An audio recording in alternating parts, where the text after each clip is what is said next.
En el corazón del puerto de Veracruz, donde el aire salado se mezcla con el aroma del café tostado y las melodías del sin jarocho emanan de las cantinas coloniales, había una pequeña y elegante pieza de sastrería que llamaba la atención por razones que nadie se atrevía a mencionar. Doña Remedios Sandoval llevaba más de 30 años confeccionando vestidos de novia en su taller de la calle Zaragoza. Un edificio colonial de 2 plantas con balcones de hierro forjado que daban al bullicioso puerto, donde a diario llegaban barcos mercantes, trayendo consigo historias de tierras lejanas y el constante murmullo de los estibadores. En el barrio de La Huaca siempre me había parecido profundamente inquietante aquella mujer de tantos años, con su cabello liso, siempre en un perfecto desorden, y sus largos dedos que parecían bailar sobre las telas más finas con una destreza que rozaba lo sobrenatural. Su madre, Remedios Couture, se había ganado una extraña pero prestigiosa reputación. Confeccionaba los vestidos de novia más hermosos de todo Veracruz y sus alrededores, creaciones que las jóvenes soñaban con lucir en el día más importante de sus vidas. Pero siempre había algo inquietante en ellos, una cualidad indefinida que hacía fruncir el ceño a las madres experimentadas al mirar a su alrededor. Antes de continuar con esta historia que los mantendrá en vilo durante los próximos minutos, los invito a suscribirse al canal y comentar qué parte de México o del mundo están viendo.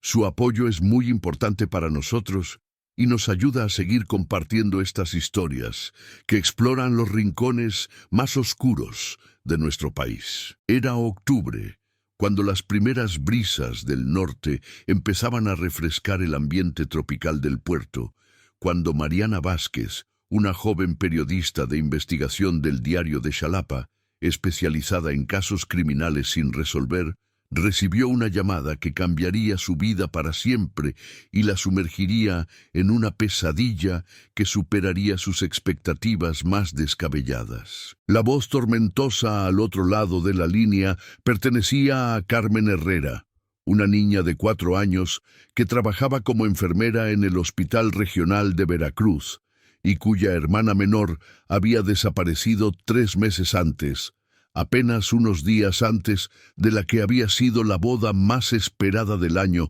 en su pequeña comunidad pesquera. «Señorita Vázquez», dijo Carmen, con la voz quebrada por meses de lágrimas contenidas y noches de insomnio, «encontré algo terrible, algo que me atormentó durante semanas. Mi hermana Patricia le compró su vestido de novia a doña Remedios, ya sabe, la famosa costurera de la calle Zaragoza, y ahora vende vestidos idénticos al suyo, pero con parches rojos que, según dicen, son detalles de diseño especiales para novias que entienden el verdadero significado del amor eterno». Mariana conocía bien la historia de Patricia Herrera, una experta en el arte de la preparación de venas, quien desapareció misteriosamente años atrás tras la prueba final de su vestido de novia. Un evento que debería haber sido una celebración llena de alegría y expectación, pero que se convirtió en el último momento en que alguien la vio. La policía municipal había cerrado el caso como una posible fuga voluntaria tras solo 2 semanas de investigación superficial, argumentando que muchas futuras novias cambiaban de opinión en el último minuto y se marchaban para evitar el compromiso matrimonial. Una explicación que nunca se había compartido con quienes conocían la personalidad responsable y cariñosa de Patricia. Esa misma tarde, mientras el sol del Golfo de México comenzaba a ocultarse en el horizonte, tiñendo el cielo de tonos anaranjados y morados que se reflejaban en las aguas del puerto, Mariana decidió visitar la cima de Dona Remedios para iniciar su propia investigación. El sitio se ubicaba en una de las zonas más antiguas del centro histórico de Veracruz, rodeado de edificios que han sido testigos de siglos de historia portuaria. desde el legado de los conquistadores españoles hasta las múltiples invasiones extranjeras que forjaron el destino de la heroica ciudad. Al entrar al establecimiento, el melancólico tintineo de una campana de bronce anunció su llegada a un espacio que parecía congelado en el tiempo. El lugar olía a tela nueva importada de Europa, lavanda francesa y algo más que no se pudo identificar de inmediato. Un aroma dulce y metálico que provocó náuseas inmediatas y una sensación de malestar inexplicable. «Buenas tardes, señorita», saludó doña Remedios desde detrás del mostrador de caoba tallada, donde trabajaba meticulosamente en lo que parecía ser un vestido de encaje color marfil, con bordados que brillaban con la luz dorada que se filtraba a través de las cortinas de terciopelo. «¿En qué puedo ayudarla? Ha venido buscando el vestido perfecto para el día más importante de su vida».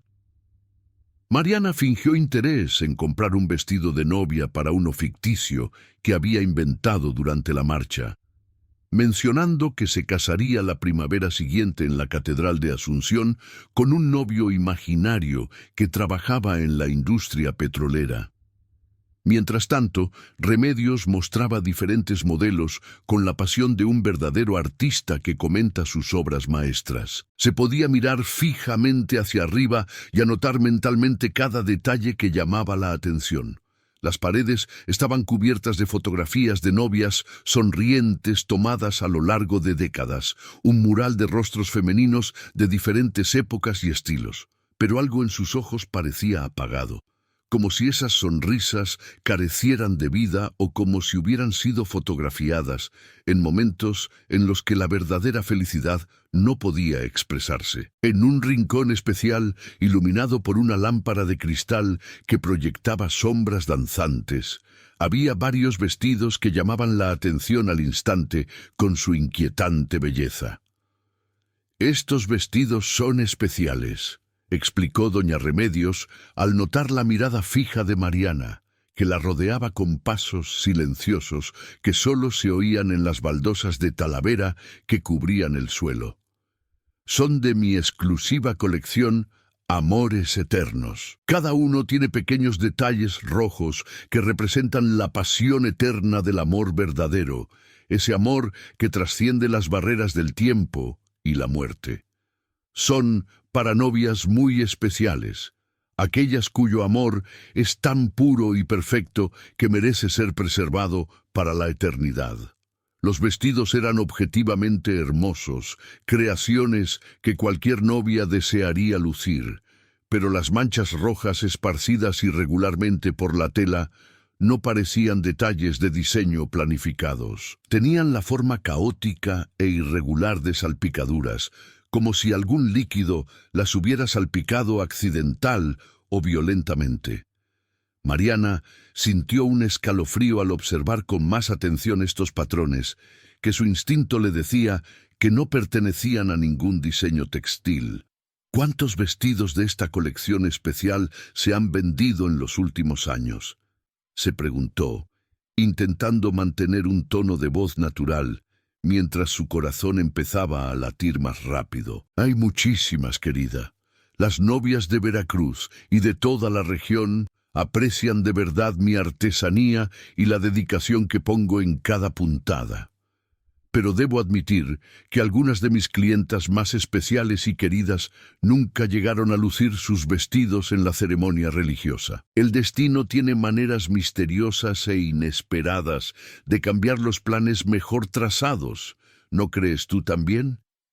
Esa noche, mientras las luces del puerto centelleaban como estrellas terrestres y el sonido constante de las olas del Golfo de México creaba una sinfonía nocturna, Mariana no pudo dormir ni un minuto sola. Le perturbó profundamente la forma en que doña Remedios pronunció esas últimas palabras, con una risa que no se apartaba de sus ojos oscuros y una entonación que sugería un conocimiento que ninguna costurera debería tener sobre el destino de sus clientas. Decidió investigar más a fondo los casos de desapariciones de mujeres jóvenes en Veracruz y sus alrededores en los últimos años, analizando archivos policiales, informes periódicos y testimonios familiares que habían sido archivados y aparentemente olvidados por las autoridades locales. Lo que descubrió en la hemeroteca y los registros de la policía municipal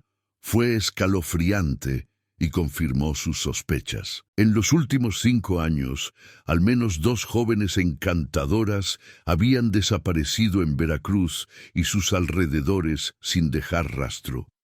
Todas tenían algo inquietante en común.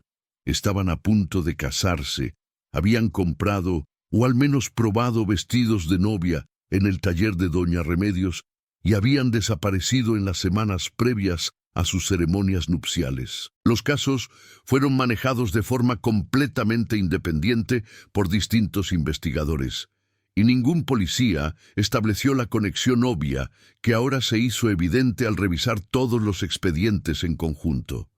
Se les dijo a las familias que estaban siendo tratadas por fugas voluntarias, accidentes o simplemente casos sin resolver que quedarían archivados indefinidamente. Patricia Herrera fue solo la última de una macabra lista de nombres que Mariana comenzó a memorizar como si fueran oraciones. Sofía Morales, una secretaria desaparecida hace 4 años. Alejandra Ruiz, una profesora de música desaparecida en diciembre del año anterior. Valeria Contreras, una enfermera cuyo caso fue revivido hace 3 años. Beatriz Mendoza, una comerciante desaparecida hace 4 años. Y muchas otras cuyos rostros comenzaron a llenar las pesadillas de Mariana. Todos fueron vistos por última vez saliendo del taller de costura de Doña Remedios, y todos fueron mencionados en sus familiares. Cierta inquietud o comentarios extraños sobre su última visita al establecimiento. Mariana decidió contactar sistemáticamente a las familias de todos los desaparecidos, empezando por aquellos cuyos casos eran más recientes y aquellos cuyos recuerdos podrían estar más frescos. La primera fue la madre de Sofía Morales, Esperanza, quien vivía en una modesta casa en el barrio de La Huaca, una zona popular donde las casas de concreto pintadas de vibrantes colores eran testimonio de la resistencia y el orgullo de la clase trabajadora veracruzana. El encuentro en tu pequeña casa de concreto pintada de azul cielo, cuidando un jardín lleno de flores de cempasúchil que habías comenzado a florecer para la próxima celebración del Día de Muertos. Una tradición que cobraría un significado especialmente doloroso para una madre que no sabía dónde estaban enterrados los restos de su hija desaparecida. Mi Sofía era la niña más feliz del mundo, decía doña Esperanza, mientras servía café en tazas de barro negro de Oaxaca, con la voz temblorosa por la emoción contenida tras meses de duelo. Me casé con Miguel Ángel, un chico bueno y trabajador que tenía un trabajo estable en el puerto, manejando grúas para descargar barcos mercantes. Había estado ahorrando cada centavo durante 2 años enteros para comprarle el vestido más hermoso que pudiera permitirse. Doña Remedios le había prometido el vestido de sus sueños, uno con el que quería sentirse como una princesa europea el día de su boda. ¿Recuerdas algo extraño o inusual de aquel último día que Sofía visitó la cima? La mujer permaneció pensativa durante varios minutos, removiendo su café con una taza de madera, mientras sus ojos vagaban por recuerdos dolorosos. Sofía estaba muy disgustada por su último intento, más nerviosa que en todas las semanas anteriores. Dijo que había visto algo muy inusual arriba, algo que la había incomodado, pero doña Remedios le había dado una explicación que en ese momento le pareció razonable. Mi hija mencionó que eran vestidos para clientas que habían cancelado sus bodas por diversos motivos personales. ¿Qué viste exactamente? ¿Los detalles específicos? Digo que mientras esperaba en la planta alta, vi que doña Remedios guardaba vestidos en una trastienda. Vestidos sucios, con manchas oscuras, muy feas. Al preguntarle al respecto, doña Remedios explicó que eran vestidos dañados durante el transporte desde otras ciudades, o que las novias habían sido rechazadas por pequeños defectos que ella podía reparar. Pero mi Sofía me confesó que una noche, aquí en esta misma cocina, esas manchas no parecían daños accidentales, parecían sangre humana. El testimonio de doña Esperanza confirmó las sospechas más aterradoras de Mariana y proporcionó la primera evidencia concreta de que algo siniestro estaba sucediendo en la cima de Dona Remedios. Y esa noche, tras entrevistar a otras 3 familias que brindaron testimonios similares, decidió hacer algo que sabía que era extremadamente peligroso, pero absolutamente necesario para resolver el misterio.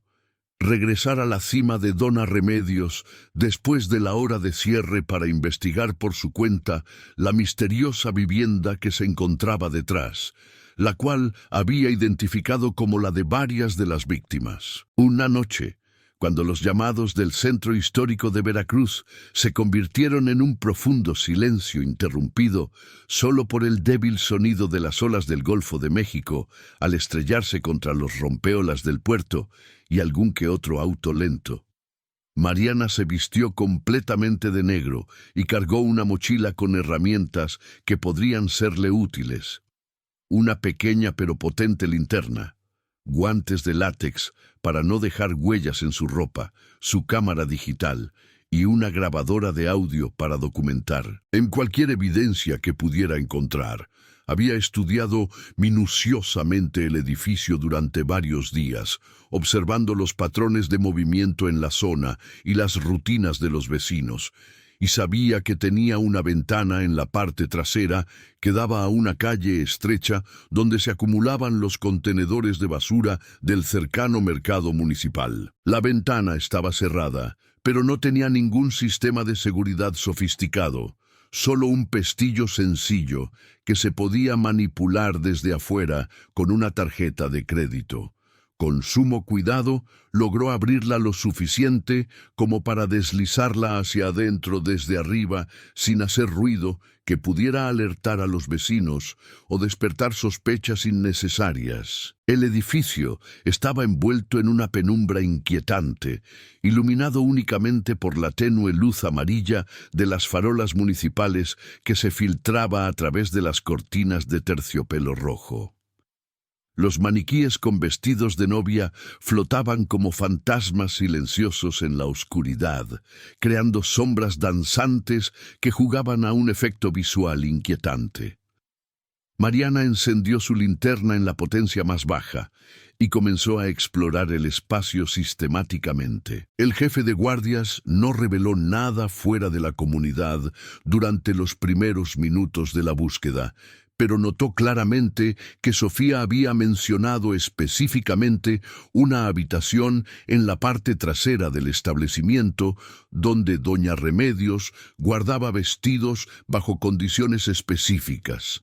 Encontré una puerta que parecía dar a una trastienda, pero estaba cerrada con una cerradura que parecía más moderna y sofisticada que la del resto de las habitaciones superiores. Tras varios minutos de búsqueda minuciosa, encontré un juego de sábanas discretamente pegadas, con cinta adhesiva más allá del expositor principal, ocultas entre herramientas de costura y carretes de hilo.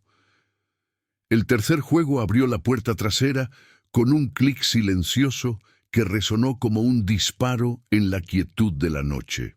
Lo que Mariana encontró al otro lado de la puerta la dejó atónita y confirmó sus peores temores de una forma que superó incluso sus expectativas más pesimistas. La habitación era significativamente más grande de lo esperado, con un techo más alto que el resto y paredes cubiertas de estantes de madera que se extendían del suelo al techo.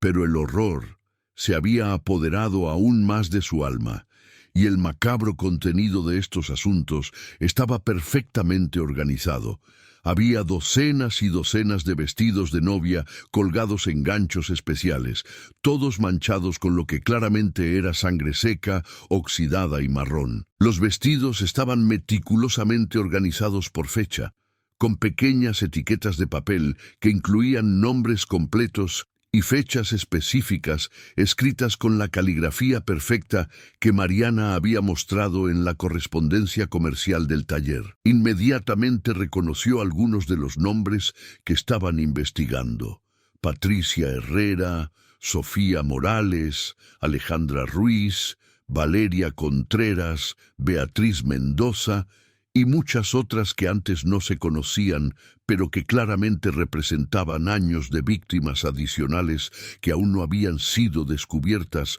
en sus investigaciones preliminares. Pero lo más inquietante y aterrador no eran los vestidos ensangrentados, sino lo que había sobre una mesa de trabajo al fondo de la sala. Era una superficie claramente ajena a la costura tradicional.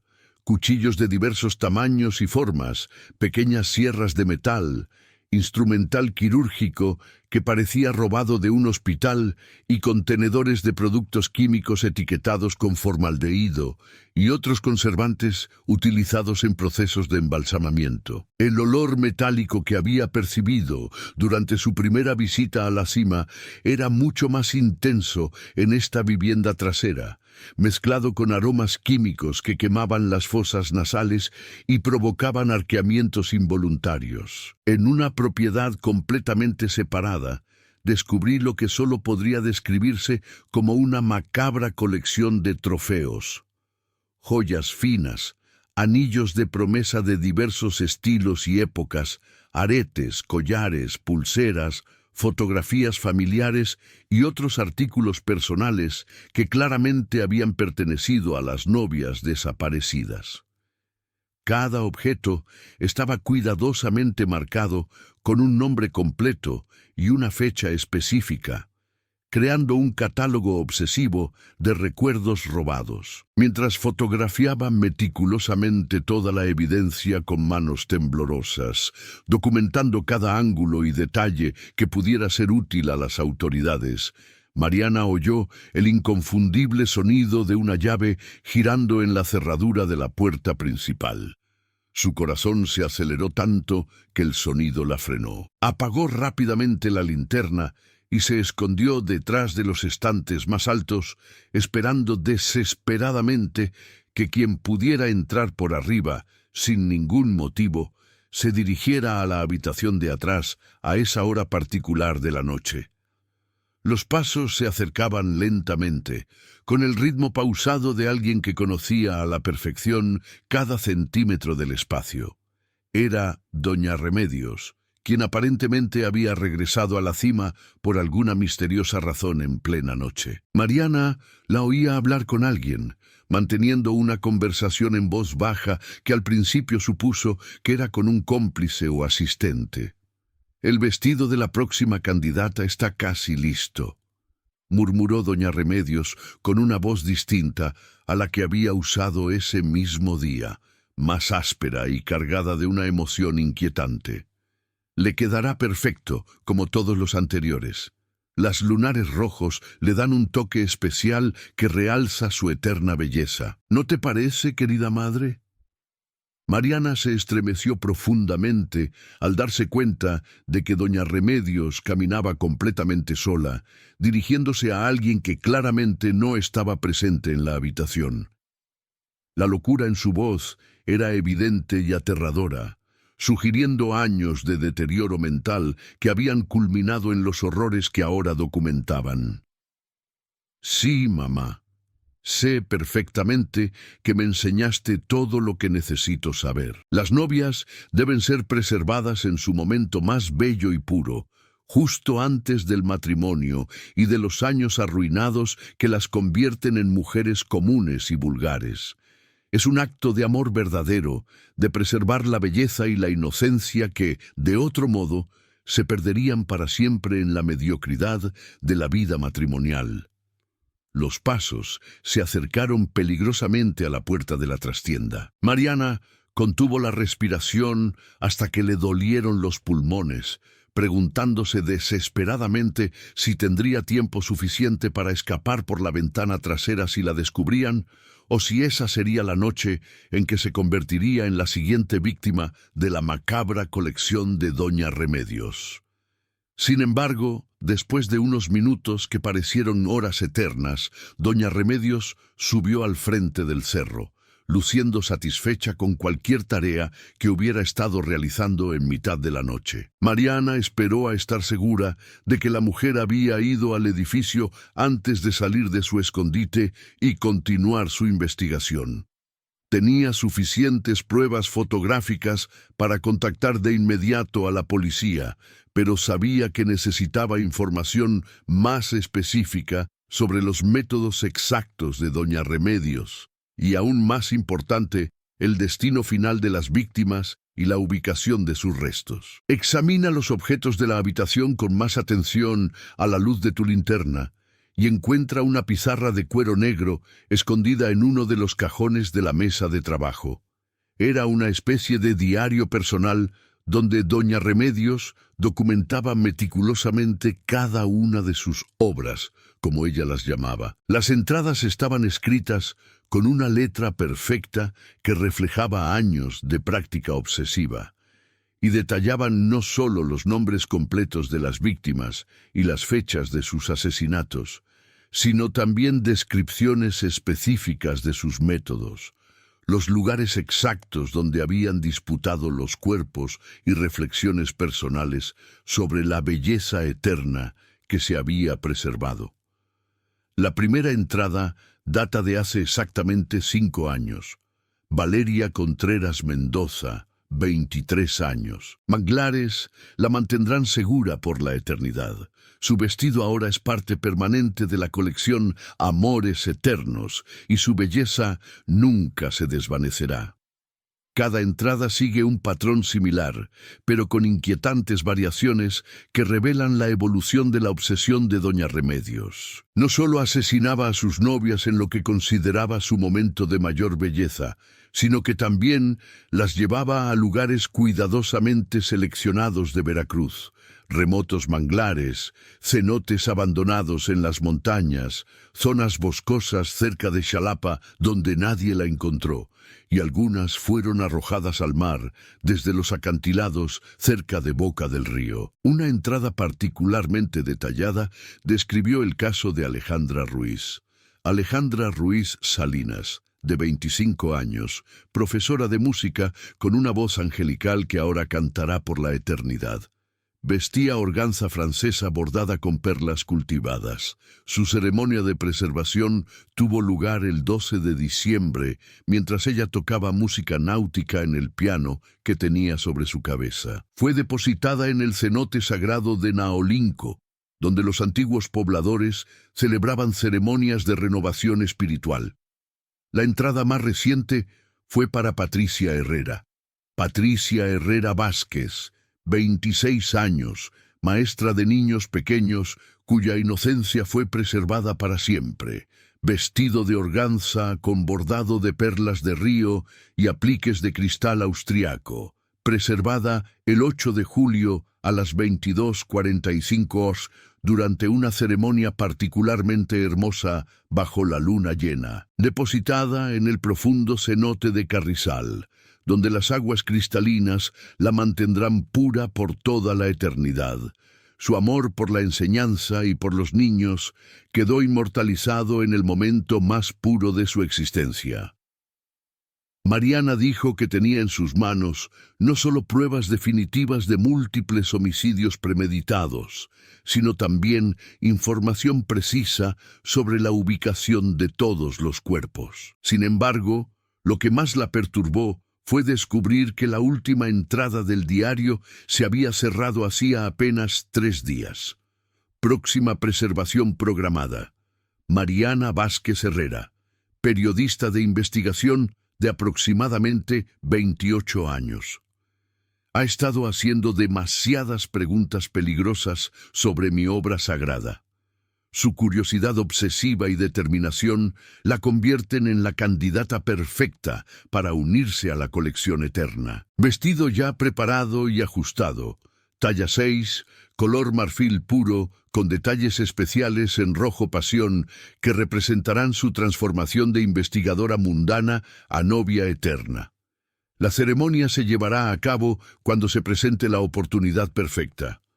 A Mariana se le encendió la sangre al leer su nombre escrito con la misma caligrafía perfecta que había documentado la muerte de tantas mujeres inocentes. Doña Remedios la observaba, estudiando sus movimientos, planeando meticulosamente convertirla en su próxima víctima, como si fuera un simple proyecto de costura. Con las manos tan temblorosas que apenas podía sostener la cámara, fotografié las páginas más relevantes e inquietantes del diario, asegurándome de capturar cada detalle que pudiera ser útil a las autoridades. Decidí que era absolutamente crucial abandonar ese lugar de inmediato, antes de que doña Remedios regresara y descubriera que alguien había violado su santuario secreto. Sin embargo, al intentar acercarse a la ventana por la que había entrado al edificio, se encontró con una aterradora sorpresa. La puerta de la habitación que tenía detrás estaba cerrada con llave desde fuera. Estaba completamente atrapado en lo que, en esencia, funcionaba como una cámara de tortura y un depósito de pruebas de asesinatos en serie.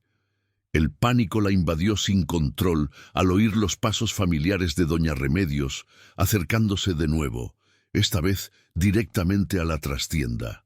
Obviamente, la mujer había regresado específicamente para revisar su colección privada o realizar alguna tarea relacionada con su próxima víctima. «Ya sabía que vendías esta noche, mi querida curiosa», dijo la voz de doña Remedios desde el otro lado de la puerta, con un tono que mezclaba satisfacción maternal con una amenaza mortal.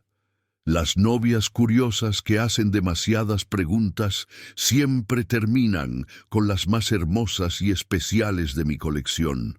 Tengo un vestido absolutamente perfecto, el que estabas esperando, diseñado específicamente para ti, con todos los detalles que una mujer de tu inteligencia y determinación merece. Mariana buscó desesperadamente otra salida, con el corazón latiéndole tan fuerte que estaba segura de que doña Remedios podía oírlo a través de la puerta. La habitación no tenía ventanas al exterior, pero al examinar el techo con su linterna, descubrió una pequeña claraboya que podría haber estado en el segundo piso del edificio colonial. Era su única posibilidad de escapar. Arrastrando una pesada silla hasta el centro de la habitación y subiéndose a uno de los estantes más altos, logró alcanzar la claraboya tras varios intentos peligrosos que casi la hacen caer. Estaba cerrada y cubierta de años de polvo y telarañas, pero el cristal era viejo y los marcos de madera estaban podridos por décadas de humedad tropical del puerto. Con la ayuda de uno de los cuchillos que encontró en el banco de trabajo de doña Remedios, logró forzar la ventana tras varios minutos de trabajo silencioso, pero desesperado. El marco se rompió con un crujido seco que esperaba que no se oyera desde el piso de abajo. Mientras se impulsaba hacia arriba con una fuerza que no podía controlar, oyó que la puerta trasera se abría con el sonido metálico de hojas y cerraduras. Doña Remedios había entrado en la sala de pruebas, pero Mariana ya había atravesado la claraboya y se encontraba en el segundo piso del edificio, que parecía ser la residencia personal de la costurera asesina. El segundo piso era aún más inquietante y revelador que el piso superior y la sala de pruebas. Las paredes estaban completamente cubiertas de fotos ampliadas de todas las víctimas, pero no eran fotos familiares ni de celebración. Eran imágenes aparentemente tomadas después de su asesinato que las mostraban vestidas de novia y posando en elaborados escenarios que simulaban ceremonias nupciales completas, pero sus ojos estaban sin vida y sus expresiones desfiguradas como cadáveres cuidadosamente escenificados. En el centro de la sala principal había un altar para una mujer corpulenta, muy parecida a la señora Remedios. Las fotos muestran a las dos mujeres trabajando juntas en la mesa de costura durante las últimas décadas, compartiendo técnicas y secretos de costura. Una placa de bronce pulido en el altar decía: Remedios Sandoval de García, maestra costurera y guardiana de la belleza eterna, 1920-1995. En memoria de la mujer que me enseñó que la verdadera belleza debe preservarse para la eternidad, cueste lo que cueste. Mariana comenzó a comprender la compleja y perturbadora psicología tras los crímenes de la serie. Doña Remedios aprendió el oficio de costura de su madre, pero también heredó una obsesión enfermiza y completamente distorsionada por preservar la belleza y la pureza de las novias. En su mente, completamente atormentada por años de aislamiento y obsesión, salvaba a estas jóvenes de la supuesta corrupción inevitable del matrimonio, manteniéndolas eternamente en su momento de máxima belleza e inocencia. Escuchó pasos que subían por la báscula de madera que se entrecruzaba bajo su peso. Doña Remedios la siguió hasta el segundo piso y se acercó rápidamente. Mariana necesitaba encontrar una salida de inmediato, o se convertiría en la próxima víctima de esta mujer demente cuya idea del amor se había convertido en una justificación para el asesinato. La ventana principal del segundo piso daba a la calle Zaragoza, pero se encontraba en el segundo piso de un edificio colonial y la caída pudo haber sido fatal o haberle causado lesiones menos graves que la dejaron indefensa. Sin embargo, al observarla más de cerca, le indicaron que había un balcón colonial de hierro forjado, típico de la arquitectura veracruzana, que podría usarse para un descenso más seguro. «No tienes por qué correr, querida», escuchó la voz de doña Remedios, acercándose peligrosamente por el pasillo. «Tu destino está escrito y planeado con meses de antelación. Serás la novia más hermosa y especial de toda mi colección eterna. Él ha preparado un vestido único especialmente para ti, con los detalles en rojo, más perfectos e innovadores que ha creado en toda mi carrera como preservadora de la belleza femenina». Mariana abrió de golpe la ventana del balcón con movimientos desesperados y comenzó a descender, usando los intrincados adornos de hierro forjado como escalones improvisados. Sus manos sudorosas temblaron varias veces sobre el metal frío y húmedo por la brisa marina, pero logró mantener el equilibrio y continuó descendiendo poco a poco. Cuando llegó al balcón del primer piso, oí a doña Remedios gritar desde la ventana superior: «Puedes correr esta noche, pero no puedes esconderte para siempre. Sabe dónde vives, sabe dónde trabajas, sabe todo sobre ti. Tu vestido de novia te espera y será el más hermoso que jamás haya creado».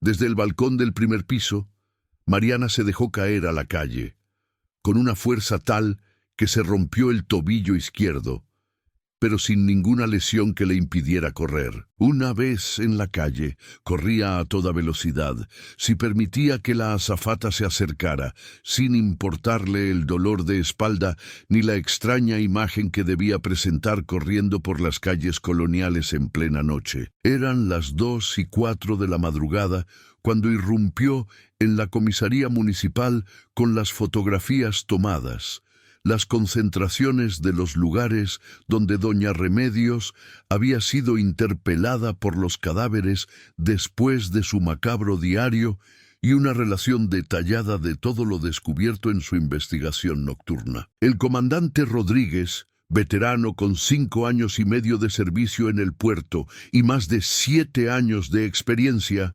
fue testigo de todo tipo de delitos relacionados con el tráfico marítimo y la vida portuaria.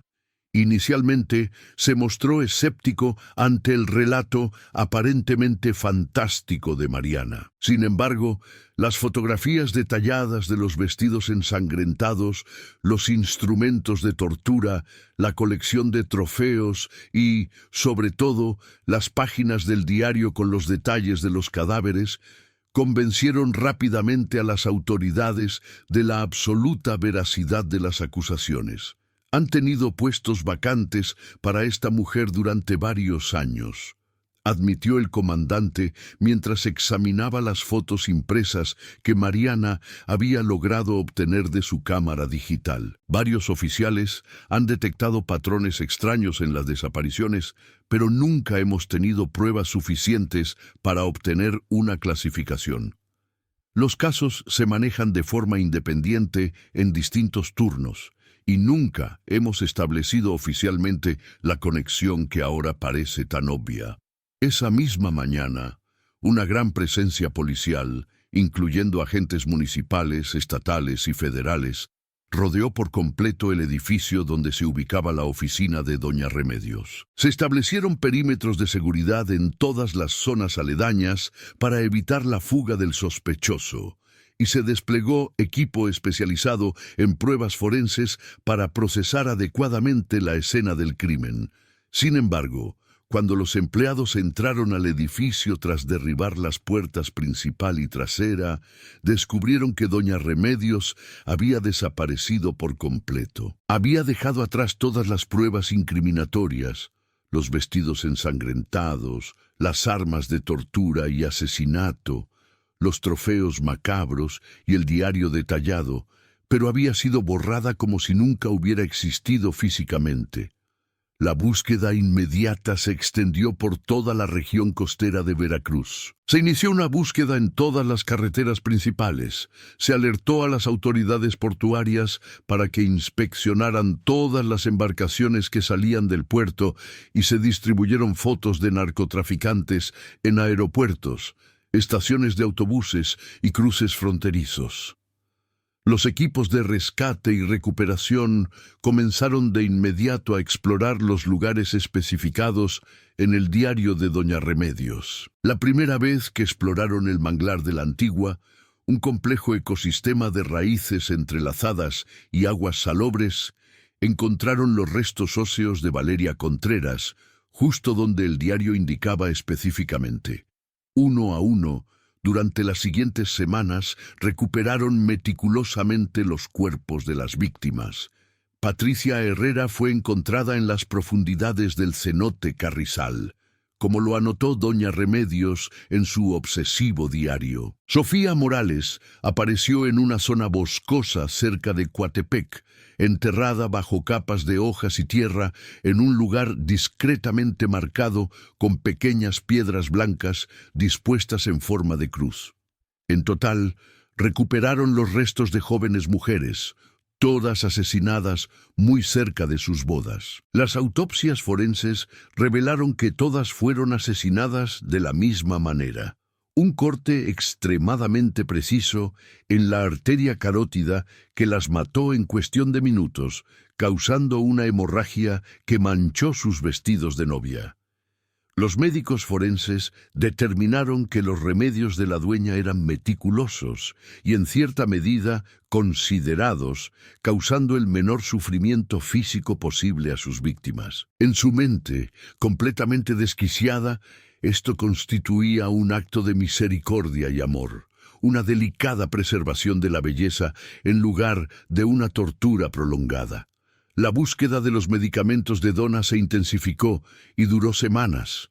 Emitieron alertas nacionales, difundieron fotos en todos los medios de comunicación, recibieron importantes recompensas por información que condujera a su captura y se coordinaron con las autoridades internacionales por si lograba escapar del país. Sin embargo, la mujer parece haber desaparecido por completo del tiempo de la Tierra, ya que utilizó los mismos métodos que empleaba para desaparecer a sus víctimas para robarse la realidad. No fue hasta 3 semanas después del operativo inicial que un veterano pescador del puerto, don Aurelio Mendoza, quien había trabajado en aguas del Golfo de México por más de 4 años, encontró un cuerpo flotando cerca de los arrecifes artificiales que se habían construido para proteger el puerto de las tormentas tropicales.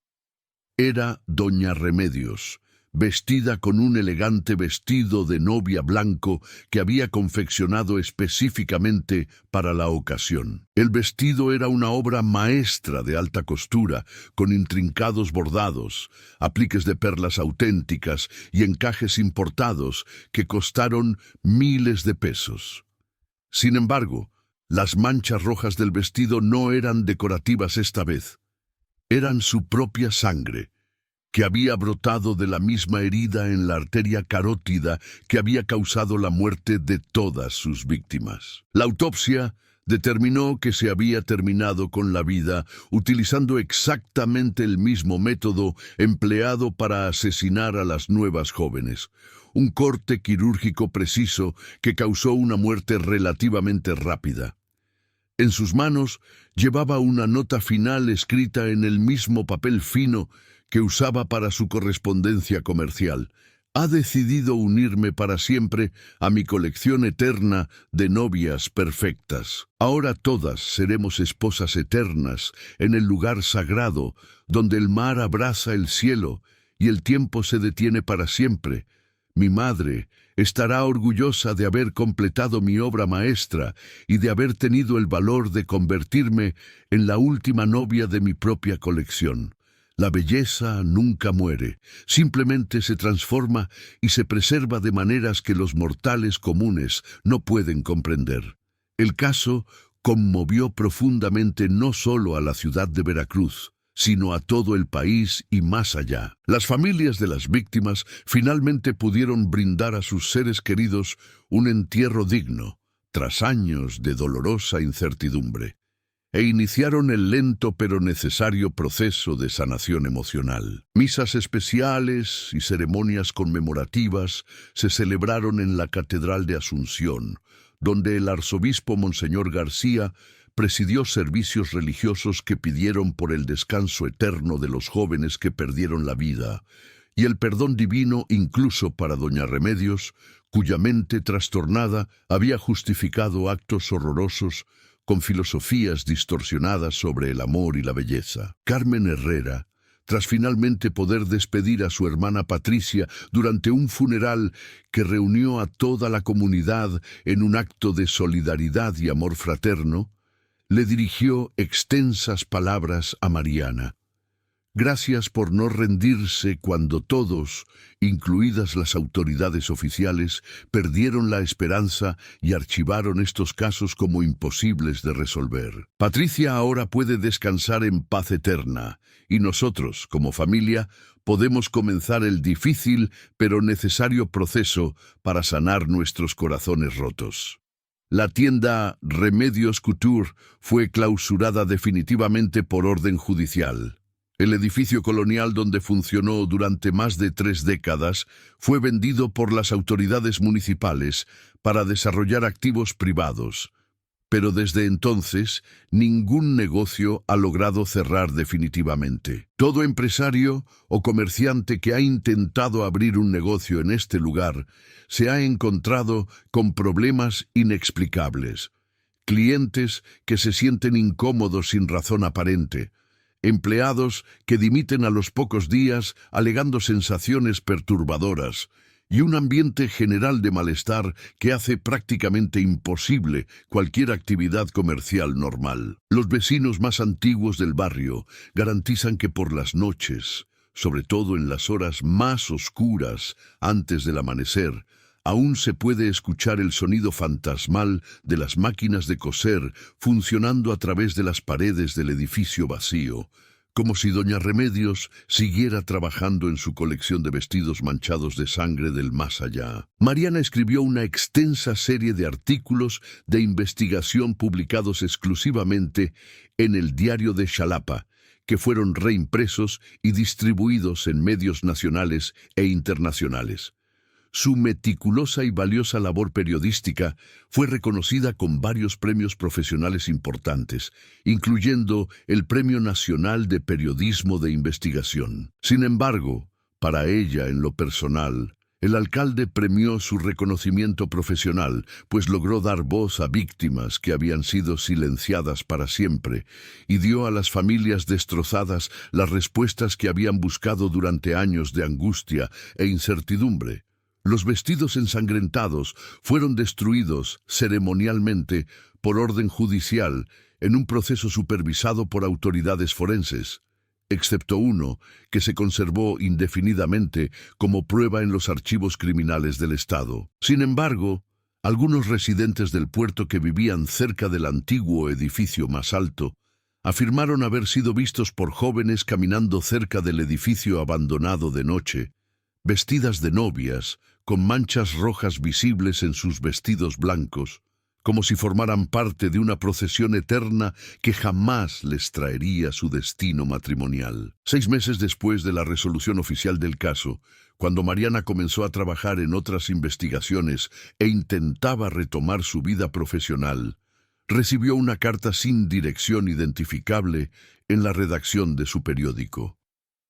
El recargo había sido entregado al día siguiente, aparentemente colado por debajo de la puerta principal, ya que los guardias de seguridad del edificio no eran inusuales. Dentro de la carta había una fotografía en blanco y negro que mostraba a una joven vestida de novia, posando con una costurera en lo que parecía ser el apartamento de Doña Remedios, pero décadas atrás, cuando el edificio era nuevo y el negocio recién establecido. En el reverso de la fotografía, escrito con la misma caligrafía perfecta e inconfundible que se ve en el macabro diario, había un mensaje de los ojos del ángel. La sagrada tradición continúa en otras manos, más jóvenes y hábiles. Las novias eternas siempre necesitarán vestidos nuevos, y siempre habrá artistas dedicados a preservar la verdadera belleza. La muerte de un guardián simplemente significa el nacimiento de otro. Nos veremos pronto, querida Mariana. La fotografía desapareció misteriosamente de la oficina de Mariana una noche, a pesar de haber sido guardada en una caja fuerte personal cuya combinación solo ella conocía. Cuando llegó al trabajo a la mañana siguiente, la caja estaba cerrada y aparentemente intacta, pero la fotografía había sido reemplazada por una rosa roja seca y un pequeño trozo de lienzo blanco manchado con lo que parecía ser sangre fresca. Mariana nunca denunció oficialmente este incidente a las autoridades, por temor a que se considerara una consecuencia del trastorno de estrés postraumático o una manifestación de paranoia tras la aterradora experiencia que vivió. Sin embargo, las implicaciones de este mensaje siguen atormentándola por las noches y afectando su capacidad de confiar en que el horror realmente había pasado. Hasta la fecha, las autoridades de Veracruz y regiones vecinas mantienen una vigilancia especial y discreta sobre todas las empresas de confección de vestidos de novia de la región. Se han establecido protocolos de investigación que exigen la denuncia inmediata de cualquier incidente que involucre a mujeres jóvenes próximas a casarse y se mantienen registros actualizados de todas las costureras que trabajan en el sector nupcial. Los investigadores especializados en crímenes seriales saben que si bien el caso de Doña Remedios está oficialmente cerrado con su muerte, algunas historias de terror trascienden la mortalidad individual y se perpetúan a través de discípulos, imitadores o simplemente otras mentes perturbadas que encuentran inspiración en los actos de sus predecesores. En las noches de luna llena, cuando el viento del Golfo de México sopla con particular intensidad por las calles empedradas del centro histórico de Veracruz, creando misteriosas sinfonías con los cables eléctricos y las estructuras metálicas del puerto, Los barrios más antiguos aún evitan caminar cerca del edificio que alguna vez albergó a Remedios Haute Couture. Dicen que se pueden ver luces tenues y movimientos parpadeantes más allá de las ventanas oficialmente tapiadas, y que el eco fantasmal de antiguas máquinas de coser resonando en la oscuridad de la noche es el registro eterno de que algunos horrores no mueren con sus perpetradores. Estos sonidos nocturnos se combinan con informes ocasionales de mujeres jóvenes vestidas de blanco, caminando lentamente por los callejones circundantes, siempre hacia el edificio abandonado, pero desapareciendo cuando los observadores intentan acercarse o hablar con ellas. La historia de Doña Remedios pasó a formar parte del folclore urbano de Veracruz, una leyenda moderna que las madres utilizaban para advertir a sus hijas sobre los peligros de confiar ciegamente en extraños, sin importar sus pares respetables o establecidos en la comunidad. Pero más allá de su valor como advertencia moral, el caso representa un registro perturbador de cómo la obsesión, el aislamiento social y las ideologías distorsionadas pueden transformar a una persona aparentemente normal en un monstruo capaz de justificar los actos más atroces, bajo el disfraz de filosofías retorcidas sobre el amor, la belleza y la preservación de la pureza. Los psicólogos forenses que estudiaron el caso determinaron posteriormente que la señora Remedios había desarrollado lo que se clasificó como un complejo obsesivo-compulsivo de conservación con rasgos psicóticos, un trastorno mental extremadamente extremo en el que el individuo desarrollaba la creencia delirante de que debía salvar a otros de la corrupción, eliminándolos en raros momentos de supuesta perfección. El estudio psicológico reveló que la obsesión de la señora Remedios probablemente comenzó hace décadas, impulsada por la pérdida temporal de su madre, quien fue su modelo profesional y personal. La incapacidad de superar este duelo creó una fijación patológica por preservar su belleza antes de que el paso del tiempo o las realidades de la vida matrimonial la arruinaran. Archivos personales encontrados en su vida revelaron años de correspondencia imaginaria con su madre muerta, cartas donde discutían sus trabajos como si fueran proyectos de costura normales y donde recibían aprobación póstuma para continuar con su misión de crear novias eternas. Mariana continuó su carrera periodística, pero nunca despejó por completo la sensación de que la historia no había terminado. Durante los meses siguientes, se recibieron reportes esporádicos de colegas periodistas en diferentes estados de México sobre casos similares. Mujeres jóvenes desaparecidas cerca de sus prometidos, vestidos de alta costura, con una reputación excepcional, y siempre invariablemente vestidos de novia con manchas rojas que los dueños describen como detalles artísticos especiales. Cada uno de estos informes fue investigado discretamente por las autoridades locales, pero nunca se encontraron pruebas suficientes para establecer conexiones definitivas.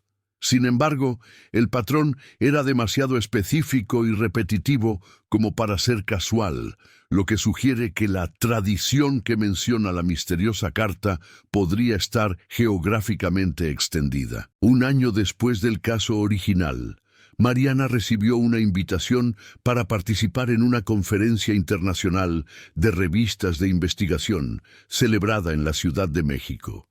El tema principal fue crímenes seriales y su impacto en las comunidades locales, y fue invitada específicamente a presentar el caso de Doña Remedios como un ejemplo de investigación periódica exitosa. Durante su presentación, que despertó gran interés y reconocimiento profesional, Mariana conoció a varios colegas de otros países que habían investigado casos similares. Un periodista italiano habló de una costurera en Florencia que fue arrestada por guardar vestidos de novias fallecidas. Un investigador francés mencionó un caso en Lyon, donde encontró vestidos de damas de honor ensangrentados en el ático de una modista. Y un reportero argentino describió misteriosas desapariciones en Buenos Aires relacionadas con una pieza de platería de alta costura. Estos encuentros confirmaron las sospechas de Mariana. El fenómeno no era exclusivo de Veracruz y México. Al parecer, existe una red internacional, aunque probablemente descoordinada, de individuos con obsesiones similares que han encontrado la manera de cometer asesinatos mediante filosofías distorsionadas sobre la preservación de la belleza femenina. Durante su estancia en la capital, Mariana decidió visitar el Archivo Nacional de Delitos para investigar si existían más casos similares que no hubieran aparecido en los medios. Lo que descubrió la dejó profundamente perturbada. En los últimos años se han documentado al menos 3 casos en diferentes estados de México, donde mujeres jóvenes han desaparecido en circunstancias similares. Todas estaban cerca de casarse. Todas visitaban tiendas de alta costura especializadas en vestidos de novia. Y todas desaparecieron sin dejar rastro, tras mencionar algo extraño o perturbador sobre su última visita a dichos establecimientos. Los casos fueron investigados de forma independiente por distintas jurisdicciones y nunca se estableció un patrocinio nacional. Mariana afirma que se topó no solo con un asesino en serie, sino posiblemente con un fenómeno criminal mucho más amplio y organizado de lo que imaginaba. Decidió dedicar los siguientes meses de su carrera a investigar estos casos adicionales, contactando a las familias de las víctimas y a los investigadores locales que habían trabajado en cada jurisdicción. Lo que descubrió fue un patrón inquietantemente consistente. En Guadalajara existía una tienda llamada Eternidad Nupcial, cuya dueña desapareció misteriosamente tras encontrar vestidos ensangrentados. En Puebla, una costurera conocida como Maestra Esperanza fue encontrada muerta en circunstancias similares a las de la señora Remedios, vestida con un vestido de novia y con un diario que documentaba varios asesinatos. En Oaxaca, el imponente local Belleza Eterna fue clausurado tras encontrar las autoridades evidencia de actividad criminal, pero su propietaria nunca fue capturada. En ambos casos, las mujeres responsables eran costureras experimentadas que habían trabajado durante décadas, perfeccionando su oficio y desarrollado obsesiones similares por preservar la belleza femenina. Mariana empezó a teorizar sobre la existencia de algún tipo de conexión histórica entre estas mujeres, posiblemente una escuela de costura, una organización profesional o incluso una tradición familiar transmitida de generación en generación. La similitud en métodos, filosofías e incluso los nombres de las alturas era demasiado específica para ser casualidad. Su investigación la condujo a los archivos de la Escuela Nacional de Artes y Oficios, institución que existía en la Ciudad de México desde principios del siglo XX y que había formado a costureras de toda la República. En los registros históricos encontró algo que confirmó sus sospechas más inquietantes. Durante las décadas de 1940 y 1950, hubo un programa especial dentro de la escuela llamado Preservación de la Belleza Tradicional, dirigido por una mujer llamada Remedios Sandoval García, el mismo nombre que aparecía en el altar del segundo piso de la casa de Doña Remedios en Veracruz. Este programa se impartía a costureras especializadas en vestidos de novia, pero también incluía filosofías muy específicas sobre el papel de la mujer en la sociedad, la importancia de preservar la pureza femenina y métodos para mantener la belleza eterna, que fueron claramente malinterpretados o distorsionados por algunas de las graduadas. Los registros muestran que Remedios Sandoval García capacitó a aproximadamente 4 mujeres durante los años que dirigió el programa, antes de su cierre en 1955, debido a diferencias filosóficas con la administración de la escuela. Muchas de estas graduadas habían establecido talleres de costura en diferentes ciudades de México, y sus nombres coincidían exactamente con los dueños de los talleres donde ocurrieron las desapariciones y asesinatos. A Mariana le cuentan que no solo se descubrió un caso individual de asesinato en serie, sino un crimen rojo que se extendió por todo el país durante más de medio siglo, perpetuado por mujeres que fueron educadas por el mismo personaje y adoptaron las mismas filosofías distorsionadas sobre la preservación de la belleza. La investigación era demasiado extensa y compleja para ser realizada por un solo periodista. Mariana decidió contactar a las autoridades federales para denunciar sus delitos y solicitar una investigación nacional coordinada. La respuesta de las autoridades federales fue inicialmente escéptica, pero la evidencia documental que Mariana había reunido era demasiado específica y detallada como para ignorarla. Se creó un grupo de trabajo especial, que incluía investigadores de varios estados y expertos en delitos seriales. Durante los 6 meses siguientes, la investigación federal confirmó las teorías de Mariana. Se identificaron varias empresas de costura en diferentes estados involucradas en actividades delictivas similares, y se estableció que efectivamente existía una conexión histórica a través del programa de la Escuela Nacional de Artes y Oficios. Sin embargo, lo más inquietante fue el descubrimiento de que varias de estas tiendas de alta gama todavía estaban en funcionamiento hoy en día, dirigidas por mujeres que aparentemente continúan la tradición aprendida hace décadas o que fue enseñada por generaciones anteriores de costureras criminales. Realizaron operativos simultáneos en 2 ciudades diferentes, lo que resultó en la detención de 5 mujeres y la recuperación de evidencia similar a la encontrada en el taller de Donna. La evidencia incluía vestidos ensangrentados, instrumentos de tortura, colecciones de trofeos y diarios que documentaban varios asesinatos. Cada una de las mujeres encarceladas tenía una historia personal similar. Perdieron importantes mentores o figuras maternas, desarrollaron obsesiones por preservar su belleza y justificaron sus acciones a través de filosofías distorsionadas sobre el amor y la pureza femenina. Los detalles que siguen revelarán detalles adicionales sobre el alcance de la red criminal. Los acusados no tenían contacto directo entre sí, pero seguían métodos y filosofías casi idénticos, lo que sugiere que la tradición se perpetuó mediante enseñanzas específicas transmitidas de generación en generación.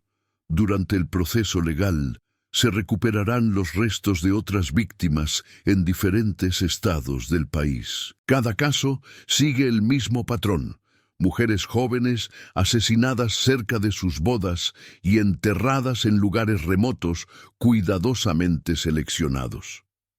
El caso se convirtió en uno de los mayores descubrimientos criminales en la historia moderna de México, revelando una red de asesinos en serie que operó durante décadas sin ser detenida debido a la falta de coordinación entre las jurisdicciones locales. Mariana era reconocida internacionalmente por su labor investigadora, pero para ella la satisfacción profesional se vio eclipsada por la magnitud del horror que había descubierto.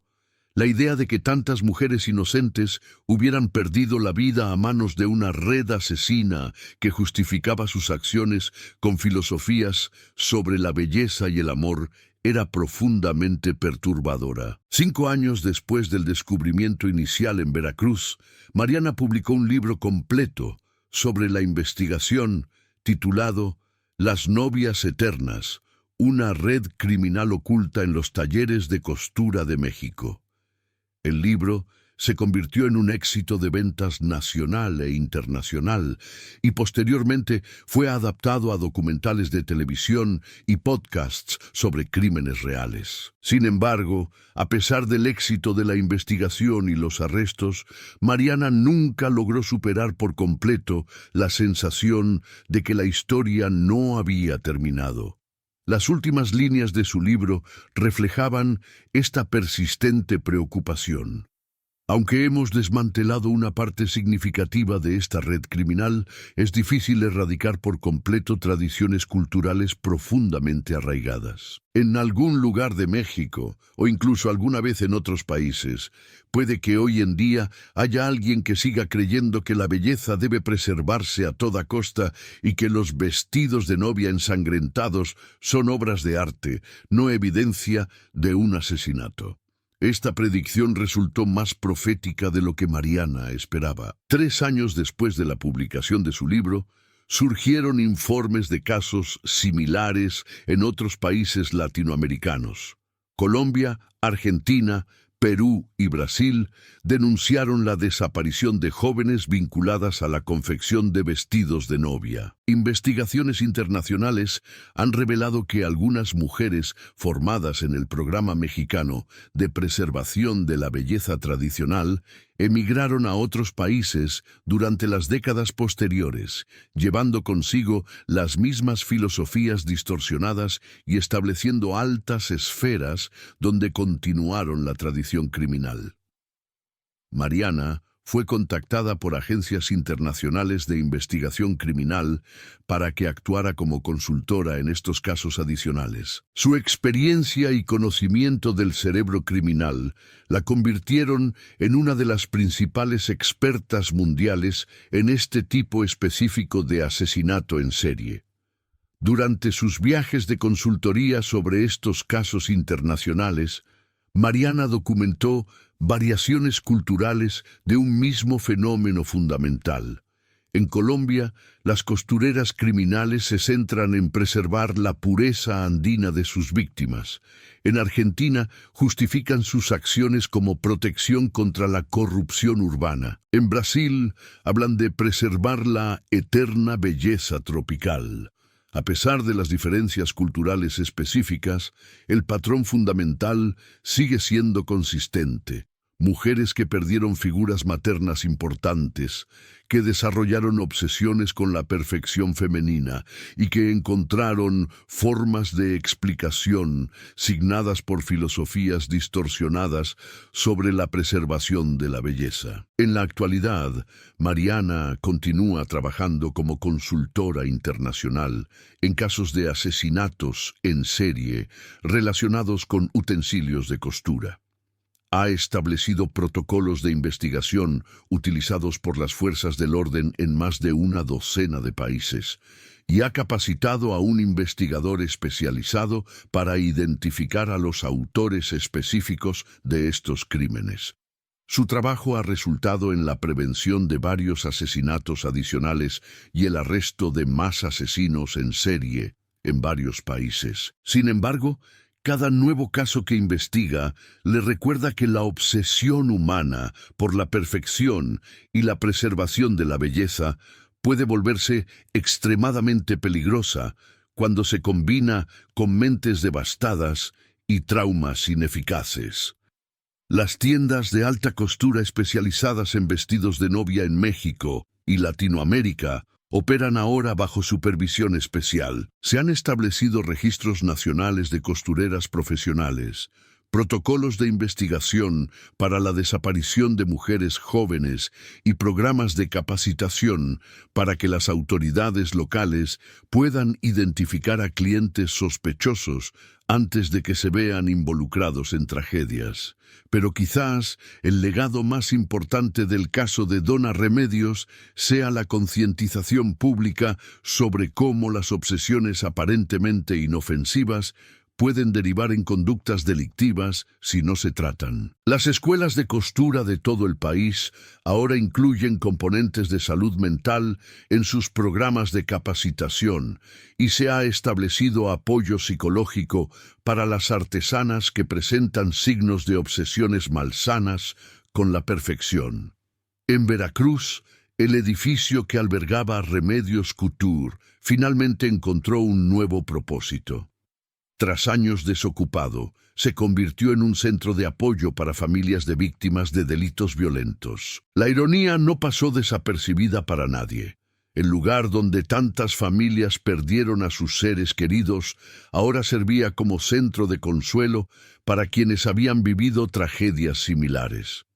Sin embargo, los residentes mayores del barrio ahora reportan ruidos extraños provenientes del edificio durante la madrugada. Aunque los administradores del centro insisten en que esto se debe simplemente al asentamiento natural del edificio colonial y al sonido de la brisa marina, muchos vecinos prefieren evitar caminar cerca del lugar durante la noche. Mariana, ahora reconocida como una de las investigadoras de crímenes en serie más respetadas de Latinoamérica, sigue recibiendo cartas anónimas ocasionales. Algunas son de hijos de admiradores de su trabajo, otras de estudiantes de criminología que buscan consejo, pero a veces, muchas, contienen mensajes que grabó de aquella primera carta misteriosa que recibió hace años. Estas raras cartas nunca contienen amenazas directas, sino más bien referencias a oleadas de la continuación de la tradición y nuevos guardianes de la belleza eterna. Mariana las denunció sistemáticamente a las autoridades, pero nunca se rastreó su origen ni se las relacionó con delitos específicos. La pregunta que sigue atormentando a Mariana y que plantea en sus congresos académicos internacionales es fundamental. ¿Cómo puede una sociedad identificar e intervenir en obsesiones aparentemente inofensivas antes de que evolucionen hacia conductas criminales extremas? El caso de Dona Remedios y la red de costureras criminales demostró que los asesinos en serie no siempre encajan en los perfiles tradicionales estudiados en criminología. Pueden ser miembros respetados de la comunidad, artistas talentosos o profesionales consolidados que han desarrollado elaboradas justificaciones para actos atroces. Esta constatación cambió fundamentalmente la manera en que los investigadores abordan los casos de desastre, especialmente cuando se trata de mujeres jóvenes y propietarios de empresas que se especializan en servicios relacionados con bodas y celebraciones. Mariana fundó una fundación sin fines de lucro dedicada a investigar crímenes seriales no convencionales y prevenir asesinatos mediante la identificación temporal de pacientes con comportamiento obsesivo. La fundación colabora con universidades, agencias del orden público y organizaciones de salud mental en todo el continente americano. Uno de los proyectos más importantes de la fundación es un programa de capacitación para artesanos y profesionales de servicios de bodas que les enseña cómo identificar conductas obsesivas no saludables en sus colegas y reportar preocupaciones a las autoridades correspondientes sin estigmatizar la creatividad artística legítima. El programa se implementó en más ciudades y dio como resultado la identificación temporal de varios casos potenciales que fueron intervenidos antes de que escalaran a violencia real. Sin embargo, Mariana es la primera en admitir que el problema fundamental, la propensión humana a obsesiones destructivas justificadas mediante elaboradas filosofías, no tiene una solución sencilla. Su obra se centra tanto en la investigación reactiva como en la prevención proactiva. En sus momentos de mayor reflexión, Mariana comenzó a pensar en las víctimas individuales cuyas vidas fueron truncadas por las obsesiones de otras mujeres. Patricia Herrera, Sofía Morales, Alejandra Ruiz, Valeria Contreras y todas las demás no eran simples estadísticas criminales. Eran mujeres jóvenes con sueños, esperanzas, familias que amaban y un futuro arrebatado por filosofías distorsionadas sobre la belleza y la perfección. Sus fotografías, recuperadas de los trofeos de los asesinos, ahora forman parte de una exposición permanente en el Museo de la Memoria de la Ciudad de México, donde sirve como registrador de las vidas humanas reales que son traspasadas cuando las obsesiones individuales no son atendidas adecuadamente. La exposición también incluye ejemplos de vestidos de novia que se conservaron como prueba, aunque las manchas de sangre se eliminaron digitalmente de las fotos para que la exposición fuera apropiada para visitantes de todas las épocas. El mensaje es claro. La auténtica belleza reside en la vida, no en la preservación artificial mediante la muerte. Incluso años después del descubrimiento inicial del taller de Doña Remedios, Mariana publicó una segunda edición actualizada de su libro, que incluía los casos internacionales y las medidas preventivas desarrolladas. En la conclusión escribí: el caso de las costureras asesinas nos enseña que el mal genuino se ha hecho presente con apariencias claramente amenazantes. Con frecuencia se esconde tras fachadas de respetabilidad, talento artístico y filosofías que parecen nobles en la superficie. Nuestra responsabilidad como sociedad es permanecer vigilantes sin caer en la paranoia y reconocer que la verdadera belleza reside en proteger la vida, no en protegerla artificialmente mediante la muerte. Estas palabras siguen resonando en congresos académicos, programas de formación policial y cursos de psicología criminal de todo el mundo. El caso se ha convertido en un ejemplo clásico de cómo las obsesiones individuales pueden convertirse en complejas redes criminales cuando convergen las condiciones sociales y psicológicas adecuadas. Hoy en día, cuando los turistas visitan el puerto de Veracruz, pocos conocen la historia completa del edificio colonial de la calle Zaragoza, que ahora alberga el Centro de Apoyo Familiar. Sin embargo, los guías turísticos locales a veces mencionan discretamente la historia de la costurera, como parte del folclore urbano de la ciudad, sin entrar en detalles específicos que puedan molestar a los visitantes. Sin embargo, para aquellos que conocen la historia completa, el edificio sirve como un registrador permanente de que los horrores más profundos a menudo acechan en los lugares más comunes y que la vigilancia comunitaria y la intervención temprana son esenciales para evitar que las obsesiones individuales se conviertan en tragedias colectivas. La historia de la señora Remedios Sandoval y sus vestidos manchados de sangre ha trascendido su contexto original para convertirse en una parábola moderna sobre los peligros de las obsesiones no tratadas, la importancia de la salud mental comunitaria para todos y la responsabilidad que compartimos para proteger a los miembros más vulnerables de nuestra sociedad. Y aunque en las noches veracruzanas no se escuchan los sonidos fantasmales de las máquinas de coser, el eco de esta historia sigue resonando en las clases de criminología, en los programas de prevención del delito y en las conversaciones familiares sobre la importancia de reconocer cuando el amor a la perfección se convierte en algo mucho más peligroso y destructivo. En las últimas palabras que Mariana escribió en su diario personal, nunca publicadas, pero que resumen el impacto duradero de su investigación. Aprendió que investigar el mal no significa que uno se vuelva inmune a él. Cuando enfrentamos nuestros propios momentos de oscuridad,